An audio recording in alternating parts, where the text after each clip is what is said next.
This Sunday, the church on August the 15th celebrates the great solemnity of the Assumption of Mary. And it was a hard decision for me. We're in the middle of our 5-part series studying John's 6th chapter, the Bread of Life Discourse. Jesus is teaching on the Eucharist. And those aren't the readings we'll read this Sunday. We'll take the readings from Mary's feast. But in order to protect our study of the series, especially for next week, the final resolution, right? That I think we need the tension of today's installation. But before we jump in to those readings, I just thought I wanted to say something about Mary's Assumption. And I remember somebody telling me a long time ago about the church's long-standing belief and tradition of the Assumption of Mary, that some people would claim that this is just something we came up with in the Middle Ages, right? And he told me something that made me sure that wasn't true, that the church from the beginning has believed this. And it's because of our relationship with relics. If you go to the ancient churches in Rome that were built not in the Middle Ages, but in the 4th century, you'll find they all have the relics of the greater and lesser saints, of the martyrs, of the apostles. To be one of the towns where the apostles went to preach and to have his body buried in your church, to have one of the early churches that was able to have the body of one of the great virgin martyrs buried under the altar. Like, this was a great tradition in our early church, our love to connect to those who have gone before us. We couldn't get the body of Jesus because he went to heaven, but we have the relics of the true cross. And I don't want to make this sound like a perfect tradition. It's been said that if you gathered together all of the relics of the true cross, you could almost certainly build a church with them, right? But that more proves the point I'm about to make, because never in the tradition of the church, there's not a single church anywhere, there's not a single writing anywhere, there's not a city, there's not a church, a basilica that claims or ever claimed to have the relics of the Blessed Virgin Mary. And you can be sure that they would have her relics if anybody in the 1st century or the 2nd century or the 3rd century or the 4th century thought that her body was still on earth. They would have it. And the church has always believed that as a sign of how God redeems us, as a promise for how God will redeem you and me, he brought his mother, body and soul, into heaven to be with him. And any number of Old Testament figures, including the prophet Elijah, right? And including one day, you and me, that we will make our way into the heavenly realm with not just a disembodied spirit, but as human persons, body and soul. Okay. I have to say something about John's 6th chapter. And if you watch the trajectory of our study, of our series, so Jesus started just with a gift. He met the people where they were at. He gave them what they were looking for.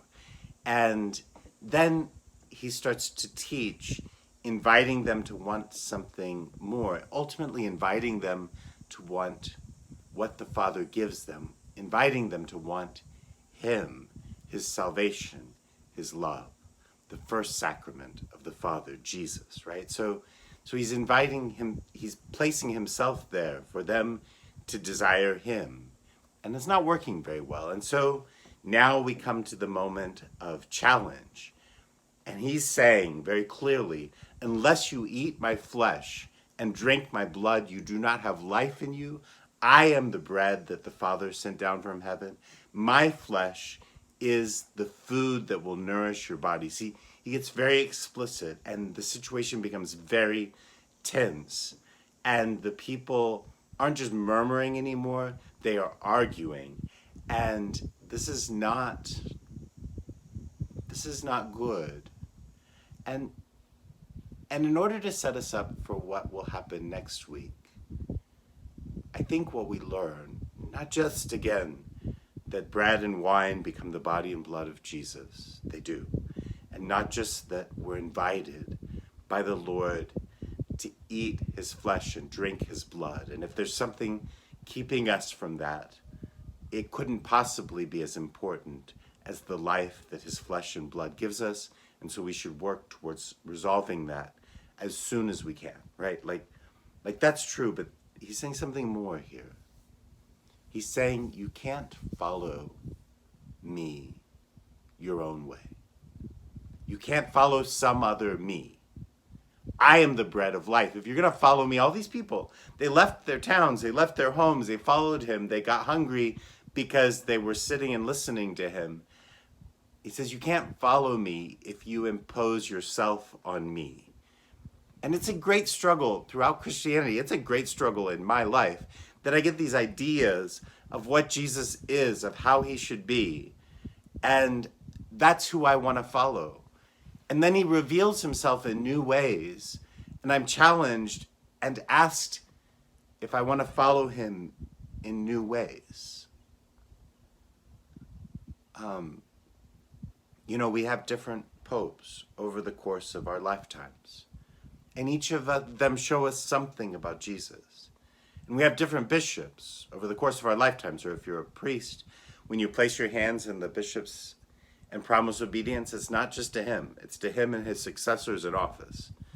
And we see something new about Jesus in each of them. And parishioners have different pastors, sometimes regularly, right? And we find something new about the Lord and the mission and Jesus in each of them. And we're challenged to embrace what we learn and not just what we used to believe, what we've always believed. When couples are preparing for marriage, I suggest to them that they might want to marry a person and not a plan, right? If in marriage we build a plan and then we marry the plan and then the plan changes, either we're going to be miserable or we're going to be divorced. And we're getting ready between Jesus and his followers for a divorce because they weren't following Jesus. They were following their idea of Jesus. And in our lives, we should be careful not just to follow our idea of Jesus, but to follow Jesus. And you and I don't know yet all of Jesus. Peter and James and John, they were learning something in this dialogue. The people were invited to know something more. At the raising of Lazarus, they learned something new about Jesus. At the well, they didn't understand why he was talking to the woman, but they learned something. In each of these moments, and talking with the man born blind, they learned something about Jesus and they followed him. And in my life, am I willing to learn what Jesus teaches me? Am I willing to follow Jesus even as I learn more and more about him? My knowledge is still imperfect. And as I grow, as Jesus challenges and leads me to more knowledge, am I willing to submit to what I learn and follow him, not just follow myself superimposed on him?